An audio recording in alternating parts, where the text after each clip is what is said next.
হে everyone, আসসালামু আলাইকুম। আজকে আমার সন্তান আমার ৩ সন্তান আবদার করেছে আমার হাতের গরম, গরম লুচি খাবে। তো সেটাই আমি বানানোর জন্য এখানে চলে এসেছি। আর তারা আবদার করবে আর আমি পূরণ করব না, সেটা তো কোনোদিনই হতে পারে না, তাই না?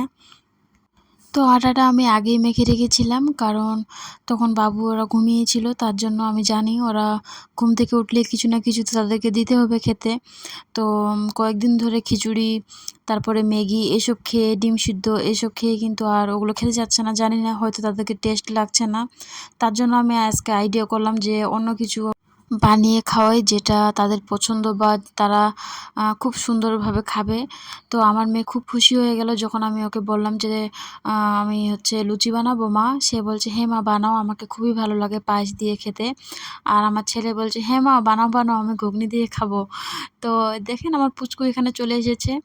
সে ১ সেকেন্ড আমাকে না দেখলে থাকতে পারে না। সে বলল যে সে হয়তো ভাবে যে মাম্মি কোথায় গেল আরকি। তারপরে আমি কি করলাম, আমাকে বানাতে দিচ্ছিল না। তো আমি কিন্তু আগে বানিয়ে নিয়েছি। নেওয়ার পর আমি কিছু আটা দিলাম এদেরকে এখানে খেলতে, যাতে মারামারি না করে। জানেন তো ছোট বাচ্চারা সবসময় কিছু না কিছু নিয়ে মারামারি লেগে যায়। তো তারাও সেম কিন্তু। তবে আমি আটাটা দিয়ে বেশ তারা ভালো খেলছে ওটা দিয়ে। কেউ পুতুল বানাচ্ছে, কেউ রেল বানাচ্ছে, কেউ সাপ বানাচ্ছে এইভাবে। তারপর আমি চলে আসলাম ওদেরকে আদর করে এখানে লুচিগুলো ভাজতে। আর হ্যাঁ, আমি আগে বানিয়ে নিয়েছিলাম। অনেকেই কিন্তু বানাতে, বানাতে ভাজে, বাট আমি পারি না। কেন জানি না, আমি ছ্যাঁকা খাই। আমি আগে বানিয়ে নিই, তারপর ভাজি। তো এই যে দেখেন গরম, গরম কেমন ফুলকো লুচি। আর বাইরে একটু বৃষ্টি হচ্ছিল। একটু না, খুব জোরে হয়েছিল, বাট এখন থেমে গেছে। আর কয়দিন ধরে কিন্তু এখানে কলকাতাতে খুব জোরে বৃষ্টি হচ্ছে। প্রায় ১ সপ্তাহ হয়ে গেল। আর কাপড় একদমই শুকাচ্ছে না। প্রায় আমার সব নাইটি ভিজে আছে, শুকাচ্ছে না। তাই আজকে হঠাৎ করে চুড়িদার পরে নিলাম আমি। আর আমার মেয়ে তো বলছে, "মা, চুড়িদার পরে তো আমাকে খুব ভালোই লাগছে।" আমাকে দেখে কেউ কি বুঝতে পারবেন যে আমি রাতে মাত্র ৫ ঘন্টা ঘুমিয়েছি? হ্যাঁ, আমি রাতে মাত্র ৫ ঘন্টা ঘুমিয়েছি। রাত ২টোর সময় ঘুমিয়েছিলাম আর ৭টার সময় উঠে গেছি। কারণ আমার মেয়ে খুব তাড়াতাড়ি ঘুমিয়ে যায়। সারাদিন সে ঘুমায় না। আর সে সকালবেলা তাড়াতাড়ি উঠে আমাকে বলে যে, "মা, আমাকে কিছু খাবার দাও, আমাকে খেতে দাও।" তার জন্য কিন্তু আমাকে সকালবেলা একটু তাড়াতাড়ি উঠতে হয়।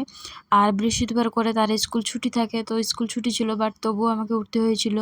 আর রাতে বাবুরা রাত ২টোর সময় ঘুমিয়েছিল, এই ২টো বাবু। দিনের বেলা সন্ধ্যাবেলা ঘুম থেকে ওঠে আর সারারাত আমাকে জ্বালায়, রাত ২টোর সময় ঘুমায়। এই যে আমি আজকে ভয়েস ওভারটা দিচ্ছি প্রায়, হ্যাঁ, ১২টা ১টা বাজবে, ১টা বাজে। তো দেখুন কত সুন্দর আমরা খেয়ে নিচ্ছি মা ছেলে সবাই মিলে। মাশাআল্লাহ বলতে ভুলবেন না। তাদের মুখগুলো দেখলে আমি সব কষ্ট ভুলে যাই। সারাদিনের সব কষ্ট আমি ভুলে যাই। সো আজকের ব্লগটা এখান থেকে। আপনারা সবাই ভালো থাকবেন। আল্লাহ হাফেজ। আসসালামু আলাইকুম।